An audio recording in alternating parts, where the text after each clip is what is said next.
So good afternoon and welcome to the World Storytelling Cafe. My name is Justine de Mierre and I am going to be telling you some stories this afternoon. It might be the evening for you, it might be the morning for you.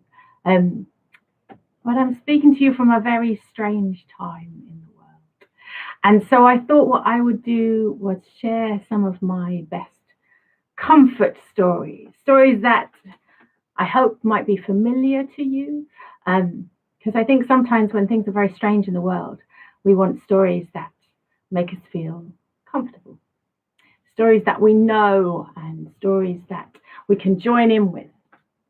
So feel free to watch as much or as little of this as you want to. Feel free to pause me, go and make a cup of tea, go to the loo. Watch me in installments, I don't mind, whatever you need. If you enjoy my telling today, please do put some money in my virtual hat, which might be below this, it might be at the side of it, it might be above it. I don't know, but wherever you can find it, please put some virtual coins in the virtual hat. And please check out the other tellers on this amazing site and throw some coins in their hats as well. So, my first story today is a story that the great instigator of this World Storytelling Cafe, along with many others behind the scenes, the wonderful Mr. John Rowe, once gave me, and an old book that he'd found in a secondhand bookshop. And I sort of weaved it together with stuff that he had told me about his time in Transylvania. So this is a Romanian story. It's one of my favorites. Please feel free to join in. And it goes like this. Once upon a time, there was an old man. And the old man lived by himself, but for one friend. And that one friend was a cockerel. And every morning the cockerel would climb up onto the rooftop and he would crow. And you all know what noise cockerels make. Ready? Cock-a-doodle-doo! Well, there was a hen that lived in the next door house, and she would be so excited every time she heard that cockerel crow. She would go down from her chimney, because she used to stay at the top so she could hear him. She'd go down from her chimney, she'd go into the yard, and she'd go, bark, bark, bark, and she would lay an egg. Maybe two, maybe three. And the old woman who lived next door, well, she dined out on those eggs. Now, the old man fell on hard times. He had no money, he had no food, and he thought, you know what? I have this neighbor. I have this neighbor who has a hen that I know lays eggs all of the time. I will just go around and I will knock on her door and see if she'll help me. So he went round to her house and he knocked on the door like this. And the door opened with a creak. And there stood the old woman, his neighbor. And she said, yeah, what do you want? Well, the old man said, well, I'm terribly sorry to bother you, but, I've fallen on hard times, and I know that every time my cockerel crows, then your hen lays some eggs, and I wondered if you could possibly, well, spare me an egg. And the old woman said, no, slammed the door in his face. And he knocked again. He said, but I'm hungry, and, it's just until I can, get some more money and get by. And she said, you know what? If you beat that cockerel of yours as hard as I beat my hen, then maybe he'd lay some eggs for you. And he slammed the door again. Well, the old man went back to his house, and his belly was so hungry that he just took that cockerel, even though the cockerel was his best friend, and he started beating like this, please lay me some eggs. The cockerel was going, what are you doing? Oh my goodness, please stop. But the old man didn't stop. And so the cockerel had to escape, and he ran out into the road. And he ran and he ran and he ran and he ran. And when he got far enough away from that farmstead that they lived in, he thought, do you know what? If my dear master is beating me that hard, then he must have fallen on hard times. I wonder if I can do anything to help him. And he started looking around in the dirt. And it wasn't long before he saw a little purse. And he picked it up in his beak. And he thought, oh, I'll just open and look inside. And he looked inside, and sure enough, there were 2 pennies inside. And he thought, oh, that will see my master through until he comes upon better times. And so he took the little purse in his beak, and he started walking back towards the farmstead. Well, he'd only got halfway there when this huge black carriage, all shiny and gold gilt, went past him. And it just gone past him. And it stopped. And it stopped because the rich man inside that black with gold trim carriage had rapped on the roof and said, "Driver, there's a cockerel there with something in his mouth. Can you just stop and see what it is?" So the driver stopped the carriage, and out he got. And he went down, and he looked at the cockerel, and he pulled the purse out of the cockerel's mouth. And he said, "Sir, it's just a small purse with a couple of pennies in it." And the rich man in the carriage said, I'll have that then. Bring that in, and then we can drive on." Well, the driver took the purse with the pennies in it, gave it to the rich man. The cockerel couldn't believe it. He was going to use that to help his master. So he started running after the carriage as it drove away. And this is what he said: "Cock-a-doodle-doo, cock-a-doodle-dat, that's my little purse now, give it back." Well, the rich man had never been spoken to like this in his whole life. He said, driver, stop that carriage now, get that cockerel and throw it down the nearest well." Well, that's exactly what the driver did. He stopped the carriage, he got out, he picked up the cockerel, and the cockerel goes, "What are you doing? You stole my purse, and now you're going to throw me down the well." But the driver paid no attention. He took the cockerel and he threw him down the well. And the cockerel was flapping down the well going, "I can't believe you're doing this to me." And as soon as he got to about halfway down the well, he suddenly thought, "Do you know what? If I open my beak when I hit the water and I drink it all up, it's gonna cushion the blow, isn't it? So that's what I'm gonna do." And that's exactly what he did. As soon as he hit the water, he opened his beak and he drank up all the water. And he landed softly on the bottom of the well.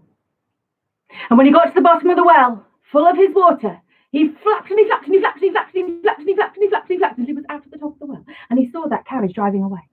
And you know what he said? "Cock-a-doodle-doo, cock-a-doodle-dat, that's my little purse now, give it back." Well, he followed the carriage all the way to the rich man's house. The rich man couldn't believe it. "I cannot believe that cockerel. Cook, come out here, take the cockerel and shove him in the oven. We will have him for tea, and that'll be the end of him." And that's exactly what the cook did. She came out and she grabbed the cockerel. The cockerel goes, "What are you doing? You've stolen my money. I just want my money back." But to no avail. She took the cockerel and she shoved him in the oven and she slammed the door. And he was there on the hot coals going, "Oh, oh, oh, oh, oh, oh, oh." And then he suddenly thought, if I can drink all the water in the well, then surely I can spit out all the water over these hot coals and put them out. And do you know that's exactly what he did? He took all that water that was inside of him and went, and all those hot coals sizzled until they were cold. And then the water just kept going, and the oven door flew open and the water went all through the kitchen and knocked the cook off her feet. And the cockerel went to the drawing room window where the rich man was set. And he took his little beak and he pecked on the window. And you know what he said? "Cock-a-doodle-doo, cock-a-doodle-dat, that's my little purse now, give it back." The rich man could not believe it. "I cannot, that impudent crock." Servants, take that cockerel and throw him into my cattle yard so that he might be spiked on the horns of the bulls. Well, the cockerel only wanted his purse back. And as the servants picked him up, they went, "Oh, just let me, give me my purse back. I don't want to be thrown into a field full of cockerel." But it didn't matter. It didn't matter at all. The servants took the cockerel and they threw him up and up and up. And as he was tossing through the air, he suddenly thought, if I can drink all the water in the well, and I can put out all the water on the hot coals, then maybe I can eat all the cattle in this field. And you know that's exactly what he did. As he fell down, he opened his beak wide and he swallowed the first bull whole, and then the cows, and then the cart, and then until there was nothing left in the cattle yard, and it was all inside the cockerel, and the cockerel was the size of the house. And he waddled all the way back. And he tapped on the top of the drawing room window this time, and he said, "Cock-a-doodle-doo, cock-a-doodle-dat, that's my little purse now, give it back." The rich man couldn't believe it. He said, "Right, I am going to get rid of this cockerel for once. Servants, take that huge cockerel and put it into my treasury where I have all my golds and my silver and my jewels, and bolt the door. Put all the padlocks on, and that will be rid of him forever." And despite the cockerel's protestations, "What are you doing? Why do you keep doing this to me? Just give me my purse back!" To no avail. The servants took that huge cockerel and they pushed him and they shoved him all the way to the treasury. They opened the huge oak treasury door and they pushed the cockerel in and they shut the door behind him and they did up all of the padlocks. And as the cockerel was trying to squeeze into that treasury, he thought, if I can drink all the water in the well, and I can put out all the coals in the oven, and I can eat all the cattle in the field, then maybe I can eat all the jewels. And that's exactly what he did. He started eating up all of the silver, he ate up all of the gold, he ate up all of the rubies and the diamonds and the sapphires, until he was so big he burst out of that treasury. And this huge cockerel, twice the size of the house, he waddled all the way back. And he pecked on the chimney of the rich man. And he said, "Cock-a-doodle-doo, cock-a-doodle-dat, that's my little purse now, give it back." Well, at that point, the rich man, looking up the chimney, thought, I think I'm probably beaten this time. He said, "All right then." He took the little purse, he threw it up the chimney, and the cockerel got it in his beak and said, "Thank you." And off he waddled, waddle, waddle, waddle. And all of the hens and the chickens from the rich man's yard, they followed him wherever he went. And behind him they were saying, "Cock-a-doodle-doo, cock-a-doodle-dack, it was his little purse, now he's got it back." And the cockerel, he made his way back to his master's farmstead. And as he approached this huge cockerel, the size of 2 houses, well, you can imagine his old master. His old master was fearful for his life, and he came running out and he said, "Oh, I'm so sorry, my friend. As soon as you'd gone, I felt so bad about what I did. Please tell me you've not come back for your revenge." And the cockerel said, "Of course not, master. You looked after me so well for so long. I just wanted to help you. Now go inside and bring out your largest sheet and spread it out in the yard." And that's what he did. The master went inside and he brought out his largest sheet and he spread it out in the yard. And then the cockerel, he stood at the edge of the sheet. And first of all, he opened his wings. And out from underneath his wings came all the hens and the cockles and the chicks that had followed him. And the master said, "Oh my goodness, I will never want for eggs again with all of these." But the cockerel was not finished. He made this strange sound in his throat.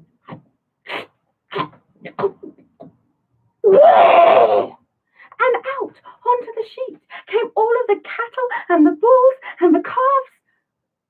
The master couldn't believe it. He said, I will never want for meat, I will never want for milk. Thank you so much, my old friend." But the cockerel hadn't finished. He made the noise again.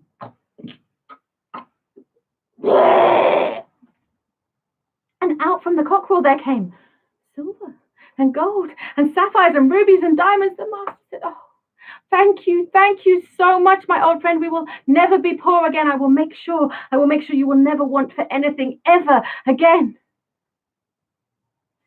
And just as the cockerel had shrunk back to its size, and the master was giving him a big hug, they heard a voice from behind him going, "Ahem, ahem." And they turned round, and there was the old woman, the neighbour. And the old woman said, "I think you'll find I have been a very good neighbour all of these years. I haven't bothered you, haven't caused you any trouble at all. So I wondered if maybe you could, I think by rights I should have half of this fortune." The master turned to his neighbour and said, "What do you mean?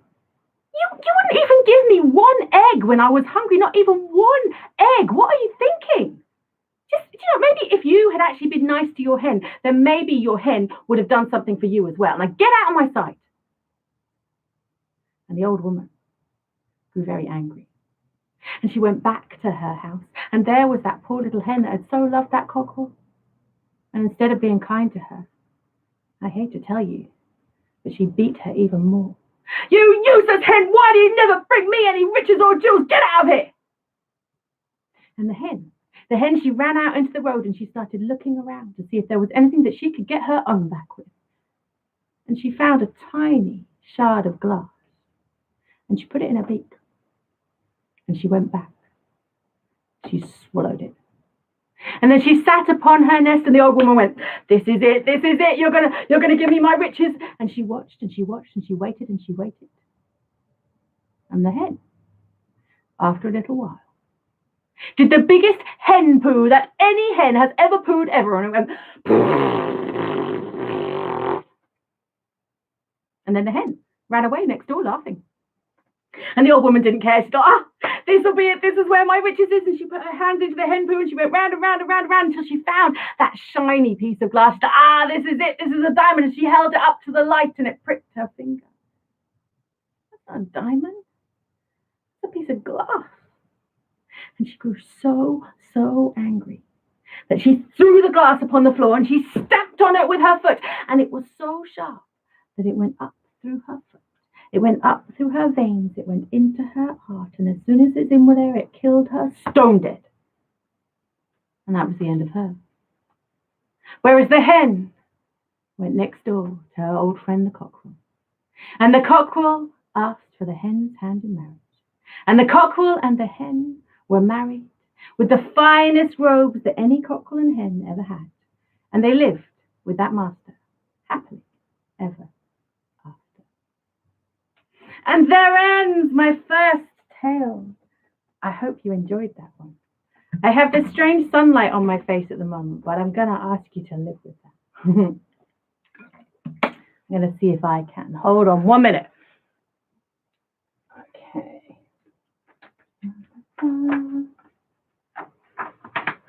See if that's any better or any worse. Let's have a look. I think that's a little bit better. Okay. So, my next story, my last story for today, is a story that you probably know. It's a story that has been told for many hundreds of years. It's a Jack story, probably the most famous Jack story of them all. And this version takes all of my favorite bits of this Jack story. Some of it comes from the very original from hundreds of years ago. Some of it comes from the Victorian changes to it. Some of it comes from going to see so many pantos of this. And some of it, just stuff I liked that I added in. Goes like this. Once upon a time, there was a boy called Jack. And Jack lived with his mother. And Jack, well, sometimes he'd help his mother out on the farm, but most of the time he just liked to hang out in the barn with his best friend. Now, unusually for a teenage boy, his best friend was not his Game Boy, was not his Xbox, was not his friends from school. His best friend was a cow. And that cow was called Milky White, and he would spend all his time with her. He'd throw his arms around and go, "Oh, Milky White, you are the best friend that any boy could ever want." And his mum would be calling him saying, Jack, will you come and do some work? And Jack went, "Oh, I'm just going to hang out with Milky White just a little bit longer." And his mum despaired of how lazy he could be sometimes and how stupid he could be sometimes. Well, mostly Jack and his mum got by, but one season there was a little bit too much sun, a little bit not enough rain, and the crops failed. And it wasn't long before Jack and his mother, they had worked through all of their stores and they had nothing left to eat. And Jack's mother went to him and said, Jack, I'm really, really sorry, but you are going to have to take Milky White to market. You're going to have to take Milky White to market and sell her. And Jack said, "No, Mum, she's my best friend." Jack's mum said, "But what can we do? We have nothing to eat. You're going to have to sell her." Jack said, "All right, Mum." She said, "Now you make sure you get a good price for her. She's the last thing we've got that's worth anything at all." Jack said, "All right, Mum." And he took the lead and he put it around Milky White's neck. And he gave her a big hug and he said, "Come on, Milky White, we've got to go to market." And he started leading her down the road. And his mum called after him, "Now don't you forget, Jack, you get a good price." "All right, Jack had only got halfway to market when there was a man at the side of the road. A man with long white hair and a long white beard that seemed to touch the ground. He said, "Good afternoon, Jack." I said, "Who are you and how'd you know my name?" He said, "That doesn't matter right now." He said, "That's a fine cow you've got there."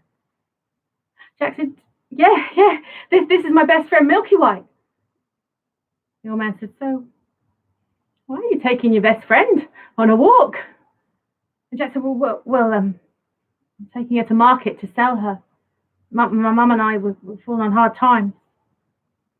The old man said, "Oh, well, I might be in the market for a cow." And Jack said, well, that'll be really good because, my mum said I got to get a good price for it. So how much will you give me for her?" The old man said, "Oh, I will give you such a fine price." Jack said, "Really? So will you give me £10?" The man said, "No." He said, "Will you give me £20?" The man said, "No." So will you give me £30? The man said, "No." He said, "Well, £40? He said, £50? He said, "No." He said, "I will give you 5 beans." 5 beans, said Jack. I'm not that, I'm stupid, but I'm not that stupid. This cow's worth more than 5 beans. The old man said, "Oh, these are not just any beans. These are magic beans. You follow where they grow, and you shall have your heart's desire." Well, Jack thought about it. "Your heart's desire, you say?" Old man said, "Yeah, your heart's desire." And Jack thought, if my mum had her heart's desire, well, she'd have everything she wanted, so she must be happy. That sounds like a very good price. Jack said, "All right then." And he shook the man's hand. And the old man counted out the 5 magic beans. 1, 2, 3, 4, 5. Jack took them, put them in his pocket. He gave Milky White one last big hug. And then he handed the reins to the old man. And the old man walked one way and Jack walked the other way. And had Jack turned round, he would have seen Milky White and the old man disappear. But he didn't. He went all the way back to his mother. And his mother saw him and said, "Jack, that was quick. My goodness, you got to market and back and you got a good price as well." Jack said, "Mum, I got the best possible price. You wouldn't even believe it." Mum said, "Did you get £10?" Jack said, "No." So "Did you get £20?" He said, "No." Did you get £30? He said, "No." Did you get £40? He said, "No." Did you get £50? He said, "No." He said, "I got 5 magic beans." 5 magic beans, Jack. Jack, how stupid are you? They're not magic beans. They're just any old beans. They're not even enough for beans on toast. Oh, Jack, go up to your bed. No supper tonight. Oh, despair of you. Jack, realizing the mistake he'd made, he went up to his room. Before he pulled his covers up that night, he took the beans out of his pocket and went, "Stupid beans," threw them out the window. And eventually, he went to sleep. The next morning, when he woke up, something blew out of the window. It was green. He opened his window to see why. And when he looked down, he saw that where those 5 magic beans had landed had grown up a huge, wide, strong beanstalk. And then Jack remembered the words of the old man. "You follow where they grow, and you shall have your heart's desire." And Jack thought, well, what else can I do? So he climbed out of that window, and he started to climb up the beanstalk. He climbed up and up and up and up and up and up and up and up. We're there yet? No? And up and up and up and up and up and up and up. Are we there yet? Still no?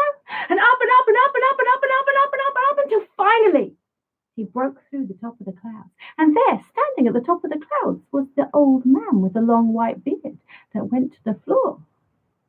He said, "Good morning, Jack." Jack, who are you and why are you here? He said, "Well, Jack, I have something to tell you. I was a friend of your father's. And you see, you and your mother, when you were a baby, used to live up here in the land above the clouds. And your father was a fine, rich, magical man. And he had a beautiful castle. He had many fine, magical things. But a giant came. A giant came and stole your father's things and stole his castle and killed your father. But Jack, you could make amends for that. If you are brave, if you are willing to work hard, if you are willing to use your brain, well then maybe you can get your father's things back so that you and your mother may thrive again. Are you willing to do that, Jack? And Jack said, yes, yes, please, just tell me what I need to do. The old man said, very well. He said, what you need to do is go up the hill and down the hill and up the hill and down the hill and up the hill and down the hill and up the hill and down the hill and up the hill and down the hill, and then you will see a castle. And then you must knock on that huge oak door, and when you do, you shall see what you shall see. And with that, the old man once again disappeared. So Jack did as he was told. He went up the hill and down the hill and up the hill and down the hill and up the hill and down the hill and up the hill and down the hill and up the hill and down until he came to a huge oak door. And he knocked on the huge oak door. And that huge oak door opened with a creak. And there stood an ogress with just one eye in the middle of her forehead. And she said, yeah, what do you want? She was a cousin to the woman from the last story. Jack said, I'm just a poor boy, and I wondered if you could spare me some food. The ogress said, what are you going to do for me? Jack said, well, I'm very good at sweeping. I could sweep your kitchen floor for you. All right, then. And she took Jack inside, and she gave Jack the biggest room you've ever seen. And so he swept, and he swept, and he swept, and he swept, and he swept, and he swept, and he swept, and he swept all the human bones, whatever the giant had eaten before, or the bits of skin that had dropped down. And when he cleaned that floor, the ogress was as good as her word. She picked Jack up and she put him on the table. She put in front of him a huge slab of bread, and he started eating through it. He'd only got halfway through when he heard boom, boom, boom, boom. The ogress said, oh, Jack, that's my husband. You better hide in the cupboard. Jack didn't need telling twice. He shinned down the table leg. He opened the cupboard door, and he sat there behind the cupboard, looking through the keyhole, just as he heard, fee, fi, fo, fum. I smell the blood of an Englishman. Be he alive or be he dead, I'll grind his bones to make my bread. He sniffed the air. He said, wife, I smell boy. The ogress went, oh, don't be deaf. It's the boy you ate last week. Here, have your gruel. She gave him a big bowl of gruel, and he started to gulp it down. And when it was all gone, he set the bowl down on the table, and he let out the hugest giant burp you have ever heard. Now, I cannot burp on cue, but I bet you someone watching this right now can. So after 3, you're going to let out the hugest burp you ever had. 1, 2, 3. Oh, that is not bad. You got 2 more goes at that, though, you know, right? Hold it. Well, as soon as he'd let out his ginormous burp, he said, wife, bring me my gold. And the ogress went out and came back in with 3 bags of gold. And Jack, looking through the keyhole, went, oh, that must have been my father's gold. And the giant said, wife, leave me. And off she went. And then the giant started counting the gold. 1, 2, 3, 4, 5.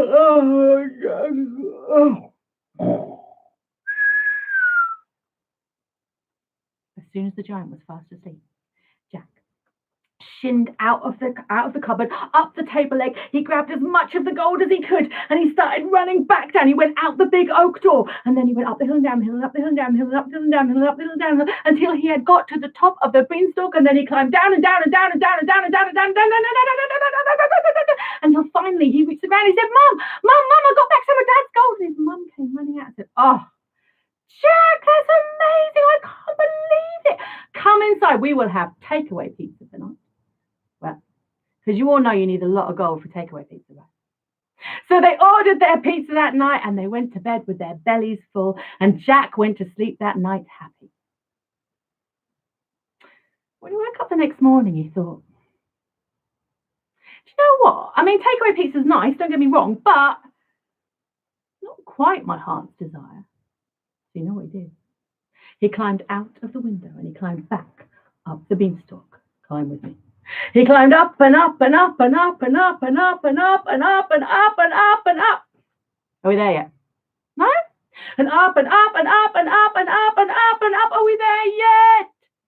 Still no. Up and up and up and up and up and up and up and up and up and up and up and up until finally he reached the land above the clouds. And then he went up the hill and down the hill and up the hill and down the hill and up the hill and down the hill and up the hill and down the hill until he came to a huge oak door. And he knocked on the door. And the door opened with a huge creak. And there once again was the old woman with the one eye in the middle of her forehead. She said, yeah, what do you want? And Jack said, I'm just a poor traveller. I wonder if you could spare me some food. And she looked down through that one bad eye and went, are you not the boy that stole my husband's gold yesterday? And Jack looked up and went, no, that was a completely different boy. I would never dream of doing something like that. The ogre said, all right then. What are you going to do for me? Jack said, pretty good at washing up. I could do your washing up for you. Better come in then. So she let Jack in. And she stood him up on a chair. And there was all the plates with the blood and the bones of the children that the giant had eaten before. But Jack was as good as his word. He took the plates, he washed them in the water, he wiped them down, he scrubbed them, and he put them in the draining board. And he kept going and going and going until they were all done. And then the ogress was as good as her word. She took Jack, she placed him on the table, she put in front of him a huge slab of bread, and he started to eat through it. He'd only got halfway through when he heard boom, boom, boom, boom. The ogress said, Jack, that's my husband, you better hide in the cupboard. And Jack shinned down the table leg, put himself into the cupboard and looked through the keyhole again. When he heard fee, fi, fo, fum, I smell the blood of an Englishman. Be he alive or be he dead, I'll grind his bones to make my bread. He sniffed the air. Wife, I smell boy. The ogre said, no, don't be daft. That's the one I just prepared for the freezer. Yeah, have your gruel. And she gave him the big bowl of gruel. And he started to gulp it down. And when he'd finished, he let out an even bigger burp than before. Are you ready? Okay. 1, 2, 3. Oh, that is disgusting. Did your mother know you can do that? Still got one more to go, so don't forget, all right? As soon as he had let out his huge burp, he said, wife, bring me my hen that lays the golden eggs. And as Jack looked through the keyhole, sure enough, the ogress went out and came back in with a hen. The giant said, wife, leave me. And then he looked at the hen and he said, hen, lay. And the hen went,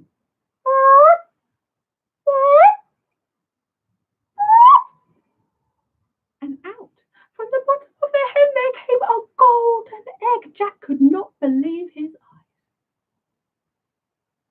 The giant said again, hen, lay. And the hen went, another golden egg, and then another, and another, and another. But the giant watched him got tighter and tighter with his full belly, and it wasn't long before his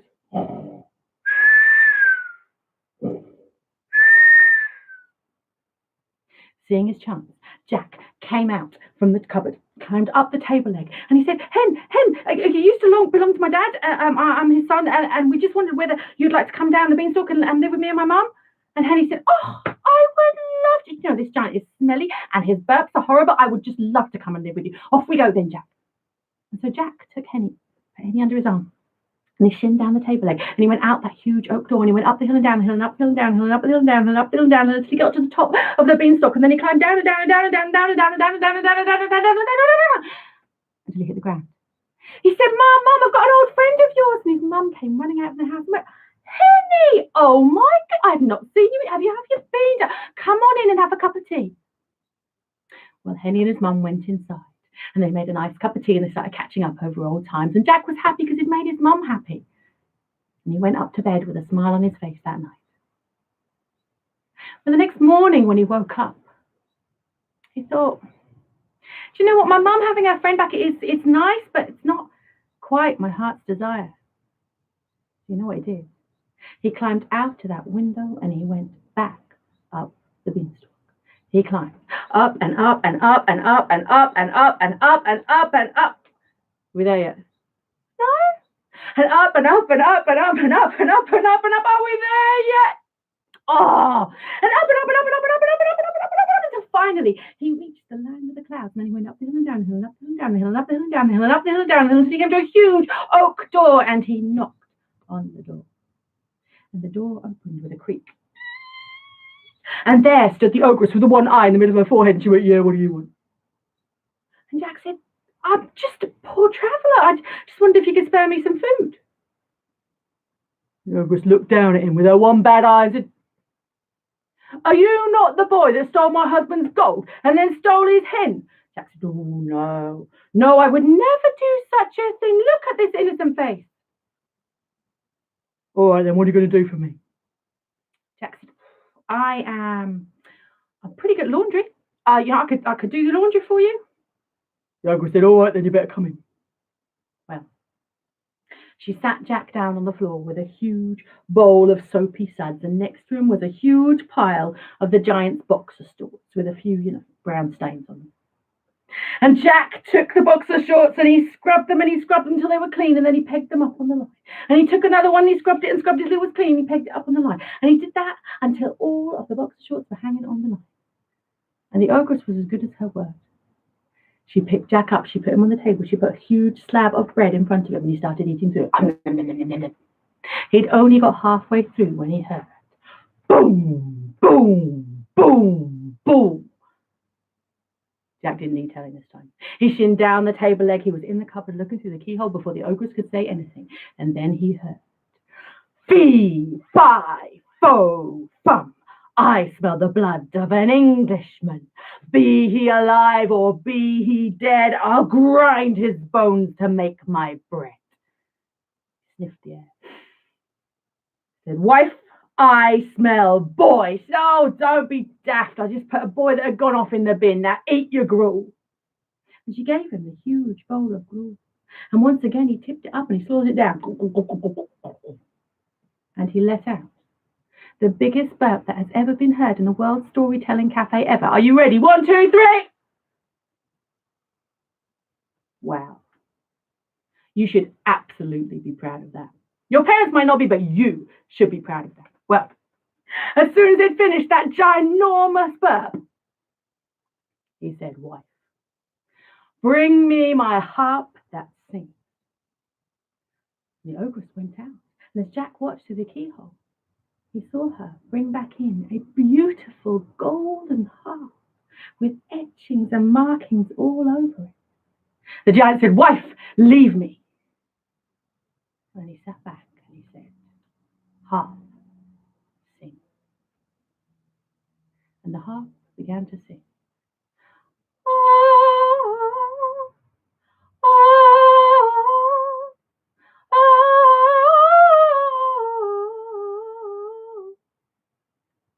And the music was so beautiful and so peaceful and so calming that it wasn't long before the giant was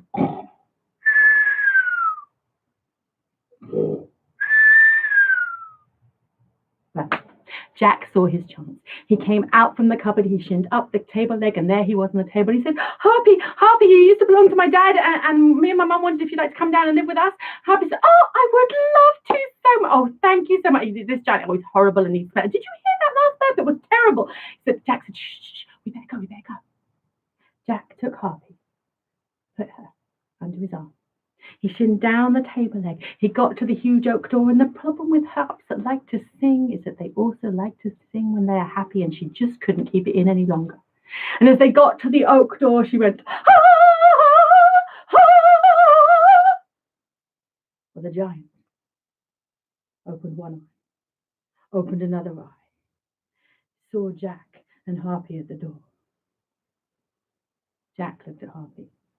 Harpy looked at Jack and said, run! So Jack started running. He ran up the hill and down the hill and up the hill and down the hill, up the hill and down the hill, up the hill and down the hill. But the giant was so fast, he was just pounding on top of each of the hills. And Jack got to the top of the beanstalk. He started climbing down and down and down and down and down. Before he even got anywhere near the bottom, he shouted down. He said, Mum, Mum, Mum, get the axe. We need to chop this beanstalk down. And his mum shouted up, why is that? He said, there's a giant coming after me. His mum said, is that the giant? They killed my husband and stole all of his things. Jack said, yeah, that's the one. He said, right, I am taking this job myself. Jack came down and down and down the beanstalk, and he ran to the side with Harpy, and his mother took the axe. And there was the giant was on the top of the beanstalk. His mother was below him with one chop.